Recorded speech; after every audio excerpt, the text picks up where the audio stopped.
Sveiki, kai prasidėjo žiaurus susidorojimas su Vaitkum už jo išsakytą nuomonę, prikergus valstybės vos neišdavimo straipsnį, tai iš tų pačių vatnikų kairiųjų pasipylė palaikymas sistemai. Džiaugiasi visi, pažiūrėkit. Jau kokie draugai su Paleckiu, jau kaip mitingus darė ir kaip džiaugiasi, kad dabar užsuktas tankas prieš Vaitkų. Tai neduok Dieve, suprantat, paskui sako, kaip čia susivienyti. Tada varo juodai ant Zigmo Vaišvilos. Palaukit, jisai sugebėjo tokią spaudos konferenciją padaryti apie tą mokestį, kad ten moteriškė buvo pasisakė ir jos pasisakymą per Facebooką žiūrėjo 342 tūkstančiai, aš mačiau tokį skaičių, tai jūs pabandykite taip pašnekėti. Jinai tikrai nemokėjo, aš visiškai nemanau, kad mokėjo. Iš jos irgi atimtos šaškės kompai, viskas, jinai nesėdi prie kompo. Ten, kad susimokėtų už reklamą Facebook'ui, reikia su kompu, ten dar sumokėti, sugeneruoti kažkaip tai. Ten ir kainuoja tokios peržiūros. O čia, suprantat, pagavo žmonės, nes visiems labai rūpi. Ir jie pamatė, kokie reitingai tų pasisakymų. Tai tu mokėk taip vienyti žmonės, kaip moka Zigmas Vaišvila.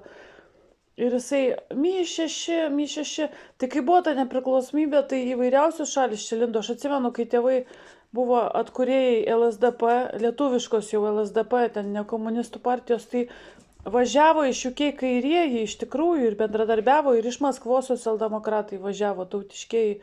Bendradarbiavo iš įvairių šalių, vežė savo programas, rodė, mokėsi vieni iš kitų. Tai dabar taip sakyti, kad Zigmas ten mi-6, Vaitkus mi-6. Tai ko nori UK visoje šitoj teritorijai? Nori, manipuliuodami faktu, kad Čarlzas yra 22 eilės ar 21 karaliaus Gedimino palikuonis, prisijungti šitas visas teritorijas, tačiau pagal monarchinę teisę jie yra neteisūs, nes Vindzorai yra numirusi Gediminaičių atšaka. Reikia žiūrėti to meto monarchinę teisę, ten yra mergautinė linija, moteriška linija ekspartai. Ekspartas yra, kuris išvyksti, išteki į kitą šalį. Ir 15 ten buvo amžius, ar 15 amžius, ir jie tapo nebe Gediminaičiais. Ir reikia žiūrėti to meto įstatymai. Ir jie pagal monarchinę teisę, jie nėra Gediminaičiai. Pagal kraują, ten pagal genetiką jie yra. Ir čia šitų manipuliuojant, tai čia ne mi-6, žinokit, veikia, yra visiškai dar kita spectarnyba, yra intelligence. Gali būti veikia monarchinė spectarnyba intelligence ir gali būti veikia monarchinė Baltarusijos spectarnyba, aš jos pavadinimo nežinau, bet jinai tikrai veikia Lietuvoje ir mūsiškiai žino, kad jinai veikia. Ir jie jos labai bijo ir jie negali iškelti bylos Baltarusijos monarchiniai spectarnybai. Tai jie sugalvojo per aplinkui, kad kriminalizuos Baltarusiją per Vaitkų. Niekaip nepavyko, ten su Švenčioniene, man atrodo, jiem nepavyko, jinai per daug gudri ir tuo labiau jinai gali būti jų produktas. Ir ta spectarnyba, ta monarchinė, jinai labai daug gero yra padariusi lietuviams, nes jinai stebi padėtį Lietuvoje, kaip čia rengiamas yra genocidas, teikia informaciją Lukašenkai tikslę. Ir gali būti šitą perlenkę Švenčionenę. Jinai turėjo matyti važiuoti nuo Lietuvos kontražvalgybos, ten tai sukti uodegas. Uodegas suko gerai, Lukašenka ten išsilydęs buvo nuo jos visiškai. Per moterišką žavesį jinai pavarė juodai. Ten yra vienas video, kuris absoliučiai lydosi nuo jos. Tai čia yra spectarnybų veikla. Čia buvo išanalizuota, kad Erika patiks labai Lukašenkai. Jie tenais išmušė visokių ten gerų dalykų. Nes Lietuva oficialiai pykstasi, o ekonominių ryšių nenorėjo nutraukti, iš tikrųjų išsiuntė Eriką. Paskui Erika matyt tenais susitiko su Men in Black ir jie paaiškino situaciją. Ir tada jau jinai matyt suprato situaciją ir tada, kai grįžo iš Baltarusijos, ją išsodino iš autobuso, liepė eiti pėsčiom. Tipo, tai ne našoje. Lietuvos saugumas pademonstravo, tu jau mus išdavai. Susitiko su kažkuo, kas buvo ne pagal planą. Jeigu darai ne pagal planą, viskas išduodi. Ir Erika žino dabar jau matyt tiesą. Ir Vaitkus matyt sužinojo tiesą. Jeigu Vaitkus susitiko su Men in Black, ne Belaruska KGB, o visiškai kita spectarnyba, kažkur atsisėdo, jam pasakė, jisai sužinojo ir dabar totalinis sunaikinimas, kad jisai nepasakytų kitiems. O kokia ta tiesa mes nežinome, bet esmė tokia, kad yra istoriškai daugiau tiesų, negu mums pasakojama, plus žmonės yra nusirunkelizavę ir jie neskaito tarpukario knygų, kad apie tarpukarį, kad tarpukarį mūsų politikai puikiai žinojo, kad yra keli variantai suvereniteto, valstybingumo. Ir čia galima ir taip traktuoti, ir dėl to čia Anglija kišasi, nes galima ir kitaip traktuoti. Ir pažiūrėkite, iš balkonėlio Vytautą Landsbergį valdovų pavadino. Ir finansų ministrė, dabar mačiau šalia Valiaus Ąžuolo sėdi, dar labiau išpliuro mano brolio klasioko žmona. Pasistatė tokius klonus, sukūrė, kad geresnis better me, bet jie šitą vis tiek eksportuoja į mūsų šeimą.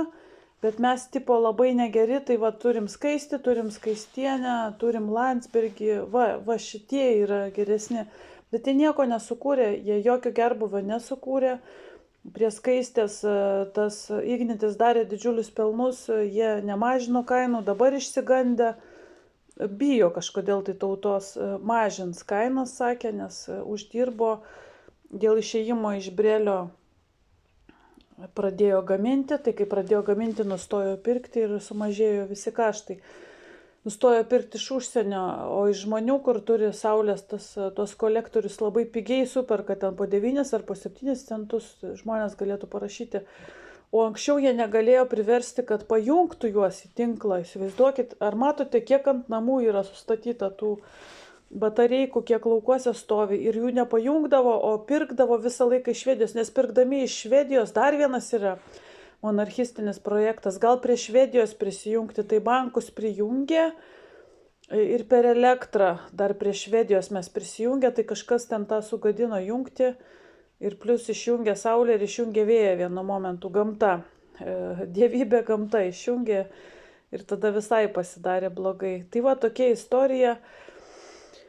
Tai aš noriu pasakyti, kai jūs sakote, va tie supervatnikai baksnuojate, kad Mi-6 ten ar Mi-5, tai yra žymiai daugiau už Mi-6 ir Mi-5 ir aš pati susidūriau, kai kovo 22 mane bandyta užmušti, jau prieita iki to ir aš tada YouTube'ai paprasčiausiai kreipiausi, nurodžiau savo baltarusišką kilmę ir tai buvo šauksmas tyrose, aš nesitikėjau, kad čia taip įvykiai pradės suktis. Šiuo metu situacija tokia, kad atsiradusi brolio duktė, jos ieškojo supervatnikas ir šiandien minimas kaip valstybės priešas Stanislovas Tomas. Kitas valstybės priešas, tai faktiškai Stanislovo Tomo dėka, jinai nėra dingusi. Tai ne faktiškai, o faktiškai, juridiškai ir visaip kaip. Ir aš dar mokėjau. Tai mokėjau valstybės priešui, siunčiau pinigų valstybės priešui, kuris atseit tik tai iš Kremliaus gauna pinigų, bet jisai, žinokite, ir Lietuvos mafijos pavogtų vaikų ieško. Jis yra ganėtinai šaunus, jisai ten užkirto visus kelius tai mafijėliai.